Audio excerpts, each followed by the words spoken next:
सहनो भुनक्तु सह वीर्यं करवावहै तेजस्विनावधीतमस्तु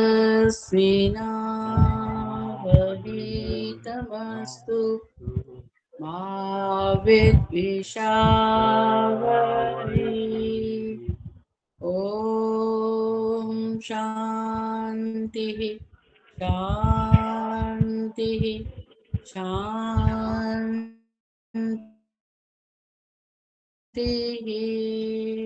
सभी को सादर नमस्ते जी। योग दर्शन की कक्षा में आप सबका स्वागत है। पिछले कई कक्षाओं से हम धारणा, ध्यान और समाधि के विषय में पढ़ रहे हैं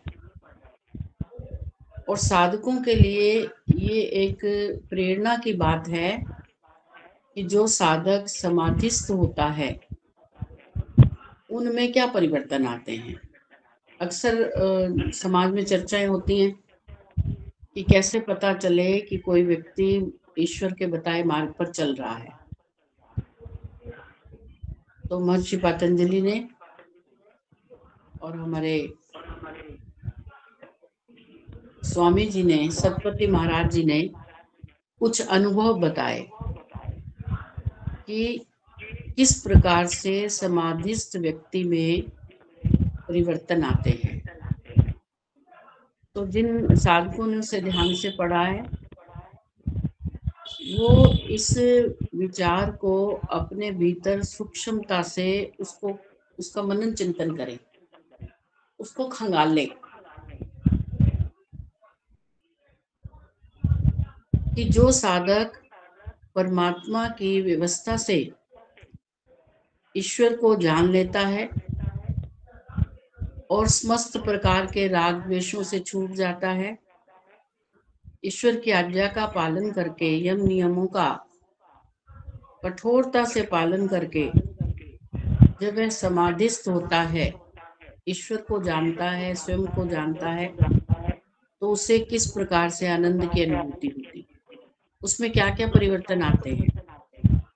ये जो छोटे मोटे दुखों से संसार बड़ा ही त्रस्त है, बड़ा ही दुखी है, छोटी छोटी बात से किसी ने कुछ कह दिया, सारी रात नींद नहीं आई। थोड़ा सा कोई माइक खुल रहा है, आवाज नहीं आती क्लियर। सुरेंद्र भाई साहब, आपका माइक खुला है, बंद कर लीजिए। थोड़े से धन की हानि हो गई तो बस व्यक्ति सोच रहा है कि धन की हानि नहीं हुई, मेरी ही हानि हो गई।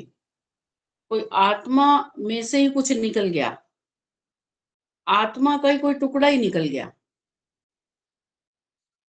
ऐसा लगने लगता है संसारिक व्यक्ति को।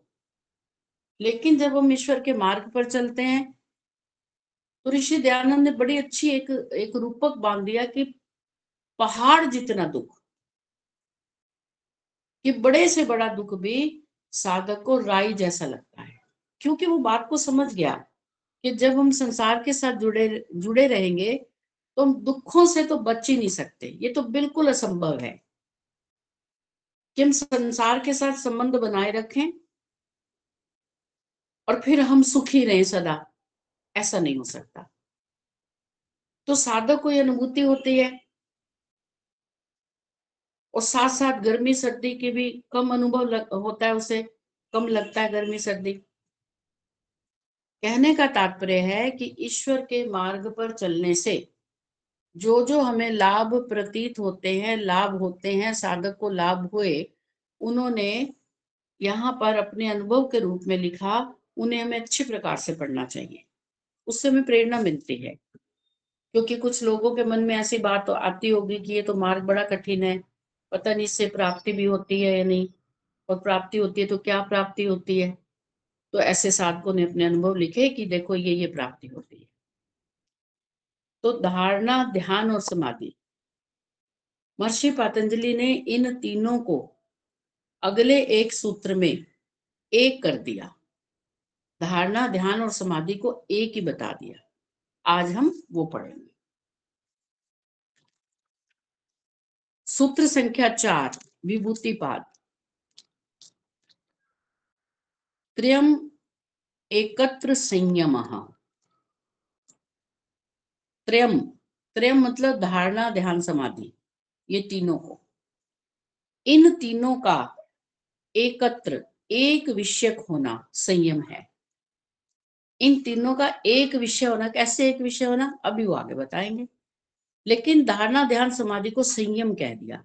जब वो एक विषय उसका हो जाए तब उसे संयम कहते हैं। कैसे? आइए संयम का लक्षण बताते हुए ऋषि कहते हैं कि जब धारणा, ध्यान और समाधि एक ही विषय में किए जाते हैं तब इन तीनों साधनों को संयम कहा जाता है। एक ही विषय में हो, ये नहीं हो कि मान लो हम बाह्य विषय को जानना चाह रहे हैं, धारणा हमने भीतर लगाई हुई है और जानना बाहर के विषयों को चाह रहे हैं, या धारणा तो हमने भीतर लगाई हुई है और हम जानना बाहर के विषयों को चाह रहे हैं। ऐसा नहीं। तो क्या कह रहे हैं कि धारणा, ध्यान, समाधि एक ही विषय में किए जाते हैं तब इन तीनों साधनों को संयम कहा जाता है। यह योग दर्शनकार ने परिभाषा बताई है कि इस शास्त्र में धारणा, ध्यान और समाधि को संयम कहा जाएगा। मतलब संयम जब जब शब्द आएगा तो संयम का तात्पर्य है धारणा, ध्यान, समाधि। तो जो हम लौकिक भाषा में संयम का प्रयोग करते हैं, संयम अर्थ का कि थोड़ा संयम रखो, धैर्य रखो, है ना, वो यहाँ पर अर्थ नहीं है। यहाँ पर संयम का तात्पर्य धारणा, ध्यान, समाधि, इन तीनों को तीन शब्दों में ना कहकर उसको एक शब्द बना दिए, संयम। ठीक है। जहां जहां पर संयम शब्द का प्रयोग होगा वहां वहां पर इन तीनों का ग्रहण होगा। इससे यह सुविधा होगी कि तीनों का नाम पृथक पृथक कहने की आवश्यकता नहीं होगी। इस शास्त्र में बतलाई विविध विभूतियों की प्राप्ति के लिए इन धारणा, ध्यान और समाधि का एक काल में प्रयोग किया जाता है। कुछ तो अभी आगे विभूतियां भी कुछ बताई जाएंगी, कुछ तो वो विभूतियां विचारणीय हैं। ऐसे लगता है कि जैसे कोई चमत्कार सा है, लेकिन वो विचार नहीं है। ऋषि ने कहा उस पर विचार करना चाहिए।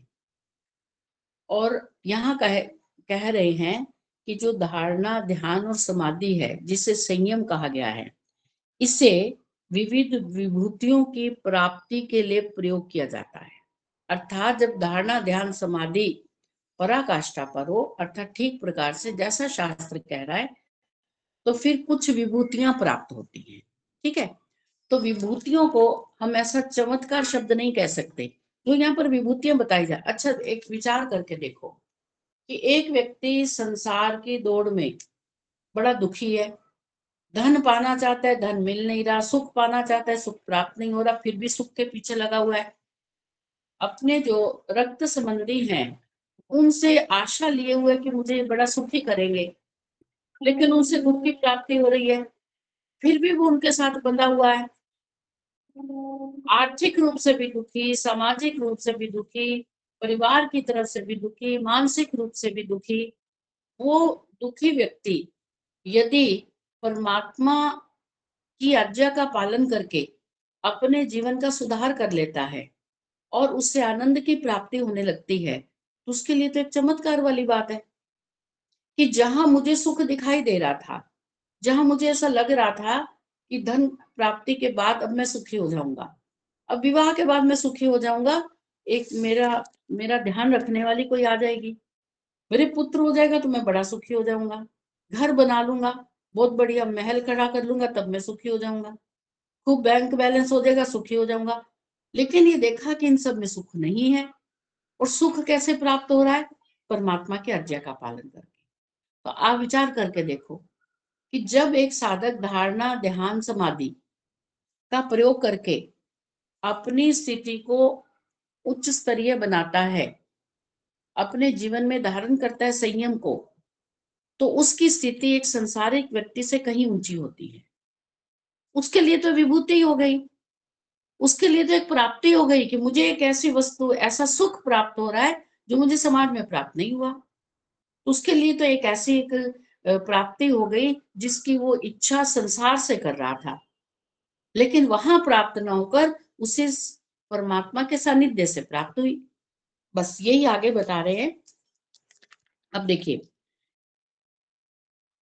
कभी कभी धारणा किसी अन्य विषय पर की जाती है, और कह रहे हैं कि धारणा, ध्यान और समाधि एक ही विषय पर हो तब उसे संयम कहते हैं। धारणा हम कहीं लगाएं, ध्यान हम किसी और का करें, उसे संयम नहीं कहा जाता। तो इसको स्पष्ट कर रहे हैं इस बात को कि कभी कभी धारणा किसी अन्य विषय पर की जाती है और ध्यान किसी अन्य विषय पर किया जाता है। जैसे शरीर के हृदय आदि अंगों में धारणा की जाती है और ध्यान ईश्वर का किया जाता है।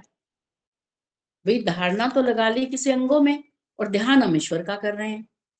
जब शरीर के स्वरूप को जानने के लिए इन तीनों का प्रयोग होता है तो शरीर में ही धारणा, उसी में ध्यान और उसी में समाधि, तीनों का प्रयोग होना चाहिए। है ना, यहाँ कहा है कि तीनों का प्रयोग फिर उसी में होना चाहिए। अर्थात यदि कोई साधक अपने शरीर को जानना चाहता है, शरीर की रचना को जानना चाहता है, ये शरीर की रचना कैसे हुई, तो फिर उसने धारणा भी उसको वही लगानी चाहिए, ध्यान भी उसी का करना चाहिए। तो जानना तो शरीर को चाहता है, धारणा उसने कहीं और लगा रखी है, तो फिर उसे हम संयम नहीं कहेंगे। हाँ संतोष बहन जी, क्या कहना चाह रहे हो? हाँ जी मुनि जी, ये बात समझ नहीं आई। बात है धारणा तो हम शरीर में ही लगाएंगे ना कहीं, तो चाहे हृदय में हाँ लगाएं। हाँ, क्यों? यदि आप प्रकृति को जानना चाहते हो फिर शरीर में लगाओगे। धारणा तो ऐसे हम जैसे हृदय हृदय प्रदेश में लगाते हैं धारणा।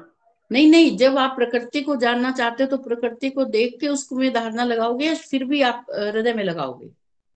नहीं तब तो नहीं लगाएंगे, जैसे मैं ईश्वर बस के वही तो बात बता रहे हैं कि आप जानना तो प्रकृति को चाहते हो और आपने धारणा लगाई हुई है भीतर, तो फिर प्रकृति को कैसे जानोगे? प्रकृति को जानने के लिए प्रकृति में धारणा लगानी है। ठीक है, आगे देखिए। जब जी समझ शरीर नहीं आई की, इस बात से। हाँ जी बोलिए। नहीं समझ आई अभी। हाँ समझ नहीं आई अभी। ठीक है, कोई बात नहीं, अभी बात तो पूरी होने दो ना, पूरी बात सुन लो, समझ आ जाएगा। जैसे शरीर के हृदय आदि अंगों में धारणा की जाती है और ध्यान ईश्वर का किया जाता है। जब शरीर के स्वरूप को जानने के लिए इन तीनों का प्रयोग होता है तो शरीर में ही धारणा, शरीर में ही ध्यान और शरीर में ही समाधि, तीनों का प्रयोग होता है। यहाँ पर तीनों का एक विषय शरीर ही है। जब योगाभ्यासी शरीर से बाहर किसी वृक्ष के स्वरूप को जानना चाहता है, अब वो किसी वृक्ष को देख रहा है, उसका एक भाग दिखाई दे रहा है, पिछला नहीं दिखाई दे रहा, तो वो जानना प्रकृति को चाह रहा है कि बीज रूपी सृष्टि कैसे बनी, तो उसे धारणा भी वही लगानी चाहिए, ध्यान भी उसी का करना चाहिए। जब योगाभ्यासी शरीर से बाहर किसी वृक्ष के स्वरूप को जानना चाहता है तो धारणा, ध्यान और समाधि उसी एक वृक्ष के विषय में ही होते हैं। अर्थात तीनों का प्रयोग एक को जानने के लिए ही किया जाता है। तीनों चीजों यानी कि धारणा, ध्यान, समाधि, तीनों का प्रयोग, आप वृक्ष को जानना चाह रहे तो वृक्ष में ही धारणा लगाओगे। ठीक है, बाह्य वस्तुओं को जानना है तो बाहर धारणा लगेगी, भीतर जानना है तो भीतर लगेगी। हाँ, आप जो प्रश्न पूछ रहे हैं शायद उसका तात्पर्य है कि यदि हम ईश्वर के गुणों को जानना चाह रहे हैं तो हमने धारणा लगाई शरीर के भीतर ही, और फिर हम उसके गुणों को जानना चाह रहे हैं, गुणों का हम मनन चिंतन निधि ध्यासन करते हैं, वो ठीक है, उसमें कोई ईश्वर के गुण, क्योंकि ईश्वर भीतर भी तो है, ईश्वर भीतर भी तो व्यापक है ना। तो आप ईश्वर को व्यापक जानकर ईश्वर के गुणों को समझना चाह रहे तो फिर आप भीतर ही ध्यान लगाएंगे, धारणा लगाएंगे। ठीक है, आगे देखिए। तीनों का प्रयोग एक को जानने के लिए किया जाता है। दूसरी बात यह भी है कि प्रारंभ में धारणा का अभ्यास किया जाता है, उस समय ध्यान और समाधि का प्रयोग नहीं होता। कोई भी जो अष्टांग योग है, जब उसमें से यम नियमों को एक बार हम छोड़ के बाकी जो है, जिस चीज का आपको प्रयोग करना है, आप प्रथम दृष्टया पहले पहले, जब एक सामान्य साधक है वो अभी जानना चाह रहा है तो जिस भी अंग को जानना चाह रहा है वो एक अंग पर पहले ध्यान लगाएगा, अर्थात एक अंग को पहले करेगा। जैसे धारणा, ध्यान, समाधि तो पहले धारणा धारणा लगाई जाएगी, धारणा पहले लगाओ, धारणा में अपने मन को एकाग्र करो, चित्त को स्थिर करो, बाह्य वृत्तियों को भीतर मत आने दो, पहले धारणा लगाओ, धारणा जब धीरे धीरे स्पष्ट हो जाएगी फिर वहां पर ध्यान लगाओ। ठीक है, ऐसे ही अष्टांग योग के कोई भी प्राणायाम करे तो प्राणायाम को पहले समझ लो कि प्राणायाम कैसे करना है, तो प्राणायाम पर ध्यान दो। प्राणायाम कर रहे हैं और आपका ध्यान समाधि में है, तो प्राणायाम भी सफल, उसमें भी आप सफल नहीं हो पाओगे। पहले जो कार्य कर रहे हो, एक बार जैसे आपने दिनचर्या में यम नियमों का पालन किया, यमों का पालन किया आपने, है ना। हिंसा आपने देखा, हिंसा क्या है, अहिंसा क्या है। अब आप हिंसा अहिंसा का पालन कर रहे हो, तो यदि आप उसमें सफल होना चाहते हो तो उस एक अंग को पहले अच्छी तरह से देखिए। अब पालन तो आप हिंसा हिंसा का कर रहे हो, विचार कर रहे हो ब्रह्मचर्य के संबंध में, ऐसे नहीं। पहले एक अंग को अच्छी प्रकार से देखिए उसको, जैसे हम किसी वस्तु को उलट पलट कर आगे पीछे ऊपर नीचे देखते, पहले उसको जानिए। पहले उस शब्द के अर्थ को जानिए ठीक प्रकार से, शाब्दिक अर्थ को। फिर देखिए कि ये शब्द क्या कहना चाह रहा है। फिर उसको पहले शाब्दिक अर्थ को अपने जीवन में पहले आप समझिए शब्द के अर्थ को, फिर उसको अपने आचरण में लाइए। तब बात समझ आएगी कि अहिंसा का तात्पर्य क्या है।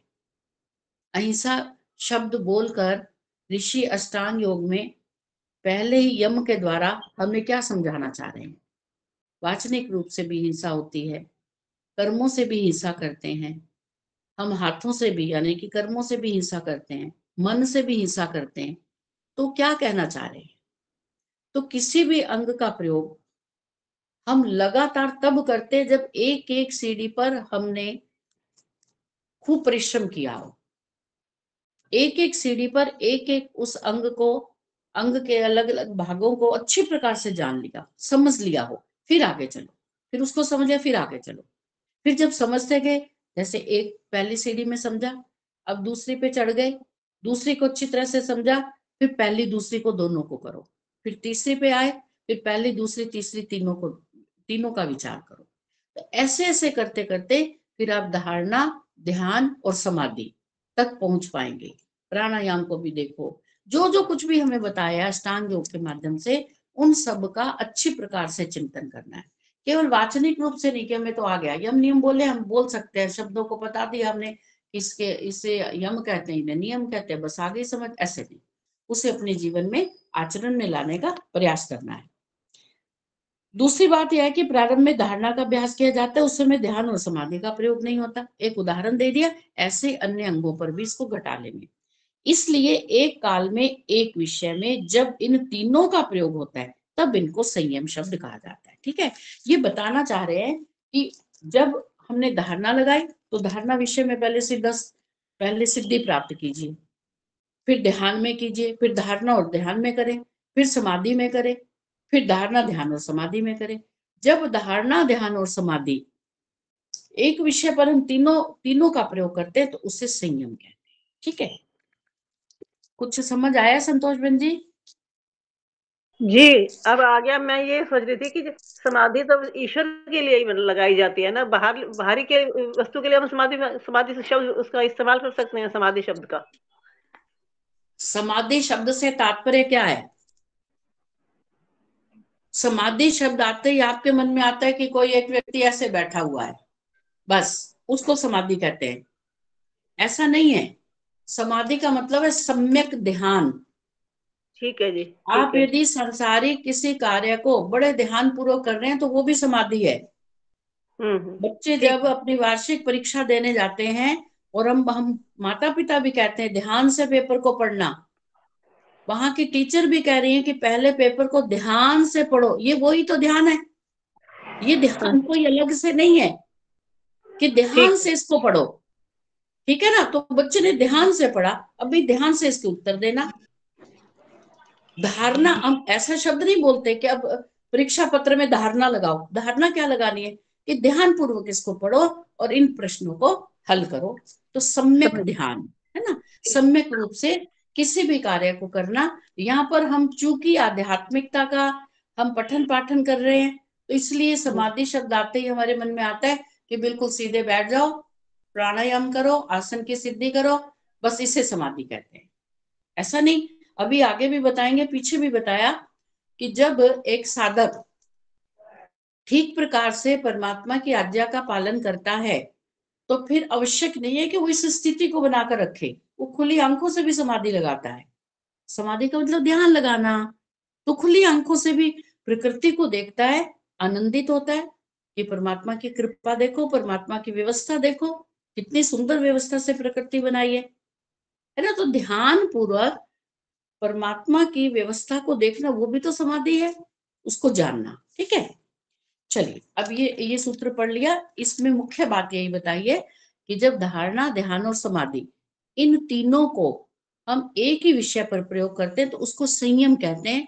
आने वाले सूत्रों में जो भी जब भी संयम शब्द का प्रयोग होगा तो आप उससे धारणा, ध्यान, समाधि लेंगे। ठीक है, यहाँ ये बताने का प्रयास है। आगे वाला 5वां सूत्र देखिए,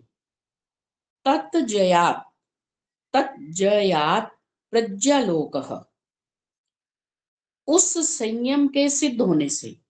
अब यहाँ संयम आ गया ना, संयम का मतलब धारणा, ध्यान, समाधि, वो तीनों। ठीक है, उस संयम के सिद्ध होने से, जब ये तीनों सिद्ध हो जाते हैं, प्रज्ञा आलोकः, समाधि प्रज्ञा का उत्कर्ष होता है। उत्कर्ष मैंने क्या होता है, ऊपर उठना, बढ़ना, आगे चलना। सूत्र का अर्थ है कि उस संयम के जय, उस संयम को जीत लेने पर, विजय प्राप्त कर लेने पर, परिपक्वता आने पर, वश्यता होने पर समाधि प्रज्ञा का विकास होता है। अभी शायद आगे आएंगी, पीछे भी हमने पढ़ी है कि समाधि के कितने प्रकार हैं। समाधि के प्रकार नहीं, वो स्तर हैं समाधि के, है ना। समाधि के स्तर हैं। तो जैसे आपका संयम में परिपक्वता आती है, वैसे वैसे समाधि प्रज्ञा का विकास होता है। प्रज्ञा मतलब बुद्धि का, श्रेष्ठ बुद्धि का, है ना, श्रेष्ठता का विकास होता है। कैसे, इसको आगे पढ़ते हैं कि संयम की सिद्धि का क्या फल है। संयम मतलब, बार बार हम बात नहीं करेंगे, इसीलिए महर्षि ने एक शॉर्ट फॉर्म बना दी, संयम। ठीक है, तो संयम की सिद्धि का फल क्या होता है। धारणा, ध्यान और समाधि, इन तीनों का अभ्यास करते करते जब परिपक्व अवस्था आ जाती है, तब बुद्धि का विशेष विकास होता है। जब साधक परमात्मा की आज्ञा का पालन करता है, उनकी आज्ञाओं को मानकर करणीय कार्यों को करता है और अन्यों का निषेध करता है, परिश्रम करता है, तो परमात्मा की कृपा तो उसी वक्त होनी प्रारंभ हो जाती है जब हम उसकी आज्ञा का पालन करते हैं। बुद्धि का विकास तो तभी होना प्रारंभ हो जाता है। लेकिन जो साधक संयम करता है, उसको विशेष बुद्धि की प्राप्ति होती है, विशेष प्रज्ञा की प्राप्ति होती है। उस विशेष प्रज्ञा की बात बता रहे हैं। जब यम नियम आदि अंगों का पालन करते हुए धारणा, ध्यान, समाधि का अभ्यास किया जाता है, तब रजोगुण, तमोगुण निर्बल हो जाते हैं और सत्वगुण प्रबल हो जाता है। बात समझ आ रही होगी आप सबको, क्योंकि गुणों के संबंध में आपने पहले पढ़ा हुआ है। तो जो रजोगुण है, तमोगुण है, जो चंचलता वाला गुण है जिससे अविद्या की प्राप्ति होती है, जो आलस्य प्रमाद पैदा करता है, वो दोनों गुण दब जाते हैं। और मुखरित क्या होता है, सत्वगुण। ठीक है, तो ये दोनों गुण दब जाते हैं, मतलब निर्बल हो जाते हैं। हमने पीछे संस्कार के संबंध में पढ़ा था ना, तनु, प्रसुप्त, उदार, है ना, ये पढ़ा था। फिर अंत में था दग्ध बीज। तो ये धीरे धीरे जो हमारे ऐसे संस्कार हैं जो हमें इस मार्ग पर चलने नहीं देते। मान लो तमोगुण है ना, तमोगुण से आलस्य, प्रमाद है, अविद्या है, वो हम इस मार्ग पर बढ़ने नहीं देती। तो जब साधक परिश्रम करता है और संयम में सफल हो जाता है, तो परम पिता परमात्मा उन्हें विशेष प्रज्ञा देते हैं, विशेष बुद्धि देते हैं। ठीक है, अब ये देते हैं और आ जाती है और प्राप्त होती है। इन बातों को आप समझ पा रहे हैं ना, कि विशेष बुद्धि प्राप्त होती है। प्राप्त कैसे होती है, कुछ ऐसे देने वाली वस्तु तो है नहीं। आप परिश्रम कर, आप किसी भी मार्ग में परिश्रम करते जाएंगे, अपनी आत्मा को शुद्ध करके, छल कपट राग द्वेष से परे होकर किसी भी मार्ग पर आप प्रयत्न करते जाएंगे, उसमें सफलता अवश्य मिलेगी। यदि हम ऐसा सोचेंगे, कोई किसी की लेग पुलिंग करके, या किसी के साथ द्वेष हो में, या हमारे हृदय में कटुता हो, तो ये तो सीधी सी बात है, हम कि ईश्वर की आज्ञा के विरुद्ध चल रहे हैं, तब नहीं प्राप्त होगी विशेष बुद्धि। तो विशेष बुद्धि की प्राप्ति की एक ही शर्त है, परमपिता परमात्मा की आज्ञा का पालन करना। तो आज्ञा के पालन में सबसे पहले योग दर्शन में अष्टांग योग बताया गया है। तो अष्टांग योग के द्वारा ईश्वर की आज्ञा का पालन करके उस मार्ग पर बढ़ते हुए परमपिता परमात्मा हमें प्रज्ञा बुद्धि की प्राप्ति करवाता है। तो सत्व गुण प्रबल हो जाता है। सत्व गुण के प्रबल होने से बुद्धि का विकास होता है ना। नेचुरल है कि आपके मन में किसी के प्रति छल कपट नहीं आएगा। आप अपनी आत्मा जैसा ही दूसरे के साथ व्यवहार करेंगे, है ना। किसी के दुख में आप ऐसा अनुभव करेंगे कि ये दुखी ना हो, ये इसका दुख दूर करे। यदि हम में ऐसा कुछ ईश्वर ने योग्यता दी है तो हम दूसरे के दुख को दूर करें। फिर अपने और दूसरे समान रूप से हम उनके साथ व्यवहार करते हैं और बहुत सारे गुण आ जाते हैं। तो ऐसे इस गुण आने पर, और विशेष रूप से यहाँ पर संयम बता दिया कि संयम की सिद्धि होने पर फिर परमात्मा हमें सत्व गुण की प्रबलता, प्रमुखता कर देता है। और ये आप सभी जानते हैं कि सत्व गुण का तात्पर्य ज्ञान की प्राप्ति, विद्या की प्राप्ति, आत्मोन्नति और ऊपर बढ़ना और आगे आगे बढ़ना, ऊंचा उठना। तो ये सब परमात्मा की सहायता से होता है। बुद्धि का विकास होता है, कुसंस्कार निर्बल हो जाते हैं और सुसंस्कार प्रबल होते हैं। ठीक है ना। जो हमारे भीतर कुसंस्कार थे, जिनको हम दबाने का, जिनको हम दग्ध बीज करने का प्रयास करते, जो दबे हुए थे, वो पहले मुखरित होते हैं, प्रमुख ऊपर उठते हैं, फिर हम उनको दूर करने का प्रयास करते हैं। तो कुसंस्कार समाप्त होते जाते हैं, सुसंस्कार आते जाते हैं। नंबर 2, वैशेषिकार महर्षि कणाद जी ने संस्कार दोष से अविद्या की उत्पत्ति बतलाई है। इंद्रिय दोषात संस्कार दोषात अविद्या। ठीक है। ये कहा कि संस्कार दोष से अविद्या की उत्पत्ति होती है। यदि हमारे संस्कार अच्छे नहीं है, कुसंस्कार हैं, तो बुरे संस्कारों से विद्या की अविद्या की उत्पत्ति कैसे होती है? भाई बुरे संस्कारों से ये रजोगुण तमोगुणी नहीं समाप्त होगा, ना सत्वगुण प्राप्त होगा, ना ही हमारी अविद्या हटेगी। तो संस्कारों, कुसंस्कारों से, तो ये संस्कार शब्द बार बार क्यों लिया जाता है कि बच्चे में ऐसा क्यों चाहते हैं कि इसको भी संस्कारित करो? क्योंकि जो पिछले पूर्व जन्म के जो कुसंस्कार हैं, अभी तो ये बच्चा समझ जाएगा, अभी हम इसको इस रास्ते पर ला सकते हैं, लेकिन जब ये परिपक्व हो गया तो इसके कुसंस्कार हटाने बड़े कठिन हैं। जब वो परिपक्व हो गया, बड़ा हो गया, तो अपने उसके भीतर से कुसंस्कारों को हटाना बड़ा कठिन है। वो अपना पांव जमा लेते हैं। तो यहाँ कह रहे हैं कि जब कुसंस्कारों को हटाते हैं तो सुसंस्कार प्रमुख हो जाते हैं। कब होते हैं? जब हम परमपिता परमात्मा की आज्ञा का पालन करते हैं। आज्ञा का पालन करने से जब हम संयम तक पहुंचते हैं, ठीक है, कुसंस्कार निर्बल हो जाते हैं और सुसंस्कार प्रबल हो जाते हैं। वैशेषिकार ने क्या कहा कि इंद्रिय दोषात, मतलब इंद्रियों के संस्कारों के दोष होने से अविद्या की उत्पत्ति होती है। इससे अर्थापत्ति से यह सिद्ध होता है कि सुसंस्कार से विद्या उत्पन्न होती है। फिर बुरे संस्कार है तो उससे अविद्या की उत्पत्ति होती है, अच्छे संस्कार देंगे तो उससे विद्या की प्राप्ति होती है। ठीक है। तो अच्छे संस्कार से मतलब विद्या प्रदान करना, ज्ञान प्रदान करना। तो ज्ञान से ही हम आगे ज्ञानानुमुक्ति, जो ज्ञान की प्राप्ति है, उससे हम मुक्ति की तरफ बढ़ सकते हैं। आगे तीसरा, यहाँ पर यह बात भी ध्यान देने योग्य है कि ईश्वर भी उपासकों को विद्या प्रदान करता है। आज ये यही वाला सूत्र में यही कह रही थी, पिछली कक्षा में आपसे बात कर रही थी ना कि परमात्मा कैसे जिसको मैं चाहता हूँ, ये ऋग्वेद का मंत्र है, यही पढ़ा था। चलो अच्छा हुआ सामने आ गया। तो परमात्मा उपासकों को विद्या प्रदान करता है, उससे ज्ञान की वृद्धि होती है ना। विद्या ज्ञान एक ही बात है। तो उससे ज्ञान की वृद्धि होती है और साधक ज्ञान प्राप्त करके आत्मोन्नति करता है। जो लोग ये मानते हैं कि ज्ञान का विकास स्वयं हो जाता है, ज्ञान दाता ईश्वर की कोई आवश्यकता नहीं, उनकी यह मान्यता ठीक नहीं है। भाई स्वतः कुछ भी नहीं होता संसार में, एक सुई भी नहीं बनती। हमारी श्वास भी हम प्रयास तो कर रहे हैं ना। यदि हम सोचे कि श्वास का आदान प्रदान स्वतः ही हो रहा है, अपने आप हो रहा है, तो यदि अपने आप ये सदा होता ही रहे, श्वास आती जाती रहे, फिर तो आईसीयू में भर्ती करवाने की आवश्यकता ही नहीं। श्वास तो आ ही रही है, वो श्वास वो नहीं ठीक से ले पा रहा, तभी तो फिर वो उसको आर्टिफिशियल श्वास दिलवाते हैं। तो अपने आप कुछ नहीं होता, यदि कोई नास्तिक व्यक्ति ये समझता है कि हमें ईश्वर की आवश्यकता नहीं, हम अपने आप ज्ञान प्राप्त कर लेंगे, अपने आप ज्ञान की प्राप्ति हो जाती है, ऐसा नहीं होता। तो परमपिता परमात्मा ही हमारी सहाय बनते हैं, सहायता करते हैं, क्योंकि ज्ञान बिना दाता के नहीं रह सकता। ठीक है, ज्ञान की प्राप्ति के ज्ञान किसके पास होता है? ज्ञाता के पास है, जो जानकार है उसके पास ज्ञान होता है।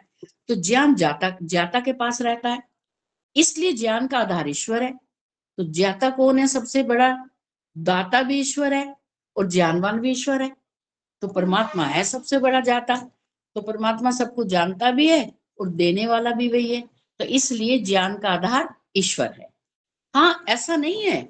अच्छा, जो भी हम समाज से ज्ञान प्राप्त करते हैं, अपने माता पिता, हमारी माता ने भी हमें कुछ सिखाया, पिता ने भी, गुरुजनों ने भी, आचार्यों ने भी, स्कूलों में, कॉलेज में, सब में हम कुछ कुछ सीखे, समाज भी हमें कुछ सिखाता है।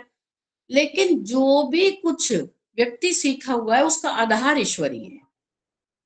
जैसे हम सभी ग्रंथों का आधार क्या मानते हैं? सब सत्य विद्याओं का पुस्तक क्या है?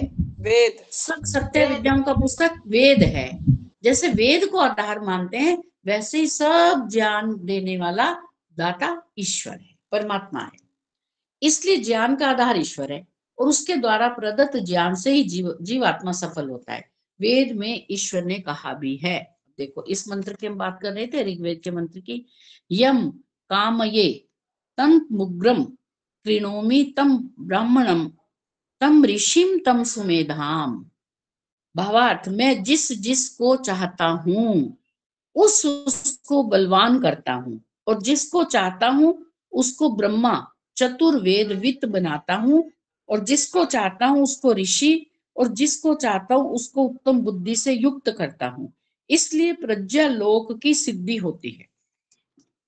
इसका आप गलत अर्थ मत लगा लेना कि जीवात्मा कुछ भी करता रहे, उसकी तो चलती नहीं, चलती तो परमात्मा की है। ऐसा नहीं है। इस मंत्र में ये नहीं कहा गया कि मैं जिसको बताता रहे, मैं उसकी नहीं सुनता, यदि मैं चाहूंगा तब काम होगा। ऐसा नहीं। मैं चाहूंगा या मैं चाहता हूं, उसका तात्पर्य क्या है कि जो बच्चा, जो साधक परमात्मा की आज्ञा का पालन करता है, तो परमात्मा उसे चाहेगा ही चाहेगा, क्योंकि उसके कर्मों का फल तो परमात्मा ने देना है। उसने बड़े अच्छे कर्म किए हैं, वो इस मार्ग पर आगे बढ़ रहा है, अष्टांग योग का पालन कर रहा है, षटक संपत्ति का प्रयोग कर रहा है, वो पिता को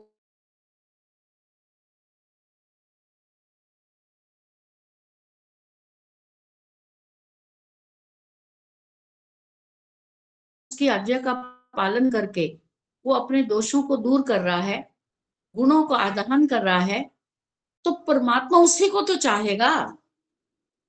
तो यहाँ जो शब्द लिखा है कि मैं जिसको चाहता हूं, बस ये देख लो परमात्मा किसको चाहता है, वैसे बन जाओ। यदि हम चाहते हैं कि परमात्मा हमारी सहायता करे, तो परमात्मा जैसा चाहता है वैसे हम बन जाएं।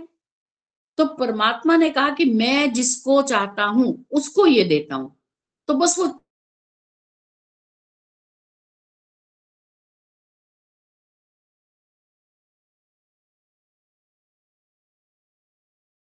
कि काम तो आप कर रहे हो, शुभ कर्म आप कर रहे हो, आप ऐसे कर्म कर रहे हो जिसका आपको लौकिक फल नहीं चाहिए, निष्काम कर्म आप कर रहे हो, और आपका पड़ोसी आपसे बिल्कुल विरुद्ध है, और परमात्मा उसको चाह ले, कैसा होगा? क्या सुनील जी, क्या ऐसा होगा कि जो आप कर्म कर रहे हो, अच्छे कर्म कर रहे हो, निष्काम कर्म कर रहे हो, लेकिन आपका पड़ोसी आपसे बिल्कुल विपरीत है, और परमात्मा यही कि मैं तो जिसको चाहता हूं उसको दूंगा, और वो आपका किए का फल उसको दे दे? नहीं देगा ना। परमात्मा ऐसे लोगों को चाहेगा? चाहेगा ही नहीं। चाहने से मतलब ये नहीं कि परमात्मा उनसे द्वेष करता है, द्वेष नहीं करता। लेकिन जब यू देखता है कि एक साधक पूरा परिश्रम कर रहा है, मेहनत कर रहा है, शास्त्रों को पढ़ रहा है, स्वाध्याय कर रहा है, साधना कर रहा है, ईश्वर प्रणिधान कर रहा है, तो ईश्वर उसी को तो चाहेगा।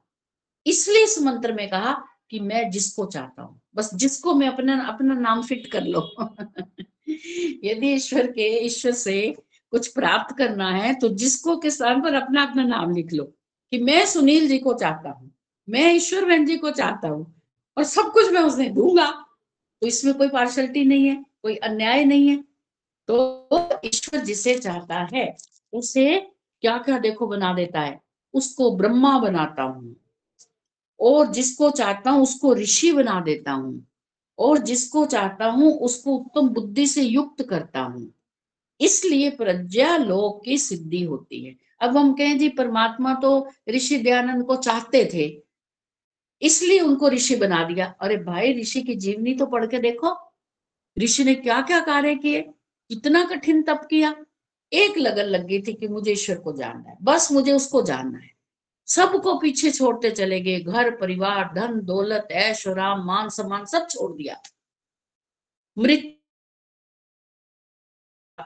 और उन्होंने जाना, तो बताओ ईश्वर नहीं चाहेगा उन्हें? चाहेगा ना ईश्वर। तो ईश्वर जिसको चाहता है, अर्थात हम भी चाहें ईश्वर को, ये तो दोनों तरफा है ना, कि हम ईश्वर को चाहे, ईश्वर हमें चाहेगा। चाहने से मतलब है हम उसकी आज्ञा का पालन करें। बहुत अच्छा सूत्र है ये, बहुत अच्छी बात बताई गई है। इस मंत्र को तो याद कर लेना चाहिए, बीच में अपना नाम लिख लेना चाहिए और इस मंत्र को लिख लेना चाहिए। अच्छा, तम सुमेधाम, यहाँ पर इस बात का ध्यान रखना चाहिए कि जो व्यक्ति ईश्वर की आज्ञा का पालन करता है और उसकी उपासना करता है, उसको ईश्वर मेधावी बना देता है। देखो स्पष्ट कर दिया है ना। तो ईश्वर उसी को चाहता है जो ईश्वर की आज्ञा का पालन करता है, सबको नहीं बनाता, तथा स्वेच्छा से व बिना पुरुषार्थ किए भी किसी को नहीं बनाता। ईश्वर अपनी स्वेच्छा से बना दे। भाई ये तो बड़ा सुंदर लग रहा है, बड़ा अच्छी पर्सनैलिटी है, लंबा ऊंचा, बड़ी अच्छी हाइट है, ये तो आईएएस अफसर है, चलो इसको तो कुछ दे दूं। कोई कुछ करेगा तो ईश्वर देगा, है ना। करोगे तो होगा, ऐसे सिर्फ सुनने मात्र से नहीं। मान लो हम सुन ले, शाब्दिक ज्ञान भी हम सुन लें, और हमारे मन में ये भावना हो कि सुनने मात्र से मुझे प्राप्त हो जाएगा, बिल्कुल नहीं होगा। यदि सुनने मात्र से प्राप्त होता तो पता नहीं हम कितने जन्मों से सुन रहे हैं, प्राप्त हो गया होता। तो प्राप्त करने के लिए सुनना अवश्य है, ये नहीं कि सुनना अवश्य नहीं, सुनना तो अवश्य है, लेकिन मात्र सुनना अवश्य नहीं। जो सुना उनका चिंतन मनन निधि ध्यासन, फिर साक्षात्कार। चलिए, यहाँ 2 सूत्र हो गए। अब अगला करना है, समय नहीं है, चलो एक बार पढ़ लेते हैं थोड़ा सा। तस्य भूमिषु विनियोगः, इसका अर्थ समझ लेते हैं। छठा सूत्र है,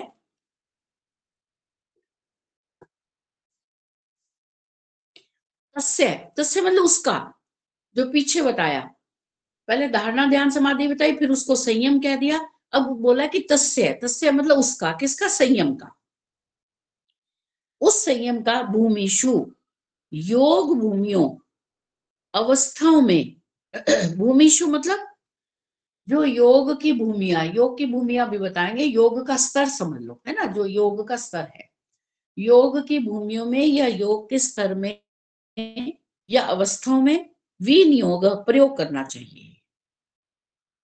देखो बिल्कुल स्पष्ट कह दिया कि जो संयम है उसका प्रयोग अपने योग की भूमियों में, अवस्थाओं में, स्तर में प्रयोग करना चाहिए। धारणा ध्यान समाधि के पीछे कुछ अनुभूतियां बताई हैं, उन अनुभूतियों को साधक को बार बार पढ़ना चाहिए, और जो वास्तव में साधना करते हैं वो अपना मिलान करे उससे, कि मैं इतने वर्षों से साधना कर रहा हूं, क्या मुझ में कुछ परिवर्तन हुआ? नहीं हुआ तो फिर ये धारणा ध्यान, ये जो संयम है, इसका प्रयोग करें। किसमें प्रयोग करें? अपनी आत्मोन्नति में, आगे बढ़ने में प्रयोग करें, ऐसा इसमें बताया गया है। विनियोग करें मतलब प्रयोग करना चाहिए। योग की स्थूल भूमियों में वश्यता प्राप्त होने पर उसके अनंतर सूक्ष्मतर सूक्ष्मतम भूमियों में संयम का प्रयोग करना चाहिए। अब इसको थोड़ा सा समझ लेते हैं कि अभी मान लो प्रारंभिक दृष्टि में जो साधक है वो एकदम तो धारणा ध्यान समाधि नहीं लगा सकता, अभी तो वो पहली सीढ़ी पर है। तो पहली सीढ़ी पर उसे मोटे मोटे रूप से शाब्दिक ज्ञान प्राप्त होगा, पहले शाब्दिक ज्ञान प्राप्त करेगा, फिर ज्ञान प्राप्त करके भी उससे पहले प्रमाण सहित सिद्ध करेगा। जो बुद्धिमान होगा, कुछ बुद्धिमान और ईश्वर को जानना चाहता होगा, तो जो भी वो प्रवचन सुनेगा, जो स्वाध्याय करेगा, आर्ष ग्रंथ पढ़ेगा, तो हो सकता है कि वो है तो सभी सत्य है 100%, लेकिन हमारी भीतर की एक स्तर इतना ना होने के कारण बहुत सी शंकाएं उठती हैं कि ये कैसे सत्य हो सकता है। तो पहले उन शंकाओं का समाधान कर लेवे, मोटे मोटे तौर पर उसको ठीक प्रकार से जान लेवे, फिर दोबारा पढ़े, फिर नहीं समझ आया, फिर तिबारा, फिर 10 बार, 50 बार, 100 बार, तो फिर उस पाठ की, उस विषय की सूक्ष्मता तक जाने के लिए, अब यहाँ पर बताया है, पहले मोटे मोटे तो स्थूल रूप में, मोटे रूप मतलब स्थूल रूप में योग की भूमियों में वश्यता प्राप्त करे, उसको जाने समझे शाब्दिक रूप से, फिर उसके अनंतर सूक्ष्म रूप में जाए, फिर सूक्ष्मतर जाए, फिर सूक्ष्मतम जाए। तो ये कार्य एक दिन के नहीं है, एक जन्म के भी नहीं है। हो सकता है कि हमने पिछले कई जन्मों में कुछ कुछ इसका अभ्यास किया हो, तो परमपिता परमात्मा ने हमारा चुनाव किया, हमें फिर से, भले ही कई वर्षों के बाद, बहुत देर हो गई है इस आयु में भी, तो कई वर्षों के बाद फिर हमारे सामने ये हमारे आर्ष ग्रंथ आ गए, फिर शास्त्र आ गए, वेद आ गए, इनको पढ़ो। ये पिछले जन्म में पढ़ा था, अधूरा काम रह गया था, अधूरा नहीं, थोड़ा सा ही पढ़ा था, अभी शुरू किया था, चलो अब फिर पढ़ो इनको, फिर जानो समझो, अब इनकी सूक्ष्मता को समझो। पहले आपने स्थूल रूप से जाना, अब सूक्ष्मता से समझो, फिर सूक्ष्मतर समझो, फिर सूक्ष्मतम समझो। तो धीरे धीरे अपनी स्थिति को आगे बढ़ाएं, धीरे धीरे आत्मोत्थान होगा। मनु महाराज जी ने भी मनुस्मृति में लिखा कि धर्म का संचय एक दिन में नहीं होता, है ना। वाल्मीकि, वाल्मीकि क्या मतलब, वो जो जो सीवी खा जाती है ना लकड़ी को, तो वो एक दिन में नहीं खाती, अंदर ही अंदर खाती रहती है, धीरे धीरे धीरे धीरे, पता ही नहीं चलता। तो मनु महाराज जी ने कहा कि धर्म का संचय भी इसी प्रकार धीरे धीरे होता है। तो प्रमाण सहित सत्य को जानकर अपने जीवन की उन्नति के लिए उस मार्ग पर बढ़ते चलो, और परम पिता परमात्मा की आज्ञा को जानते चलो, और अपने भीतर जो परमात्मा में भय, शंका, लज्जा के द्वारा बुरे कार्यों को करने से रोकता है, उसको जानने का अभ्यास करो। उस आवाज को आप तक पहुंचे, आप उसको अनुभव करो, और जहां जहां परमात्मा में रोक रहा है हम रुक जावे, और जहां हमें हमारी आत्मा की उन्नति के लिए हमें बल प्रदान करता है, हमें भीतर से ऐसा अनुभव होता है कि ये शुभ कार्य है, इनको करना चाहिए, उनको करें। तो परमपिता परमात्मा प्रतिपल हमें संकेत करता है कि ये मार्ग आपके बढ़ने का है, इस मार्ग पर नहीं जाना। तो हम इस पर जब विचार करेंगे तो हमें भी ऐसा अनुभव होगा कि हम परमात्मा के बताए हुए मार्ग पर चल रहे हैं, और फिर हम ऐसा एक अंदर से भी अनुभव करेंगे कि परमात्मा हमारा कभी ना कभी अवश्य चुनाव करेगा, कि ये परिश्रम कर रहे हैं, जान रहे हैं, आज्ञा का पालन कर रहे हैं, अब इनको भी आगे बढ़ाना है। तो आइए यहाँ पर कक्षा समाप्त करते हैं। छठा जो हमने सूत्र पढ़ा है, इसको फिर से पढ़ेंगे, ईश्वर की जैसे व्यवस्था होगी अगली कक्षा में। आइए। ओम शांति शांति शांति।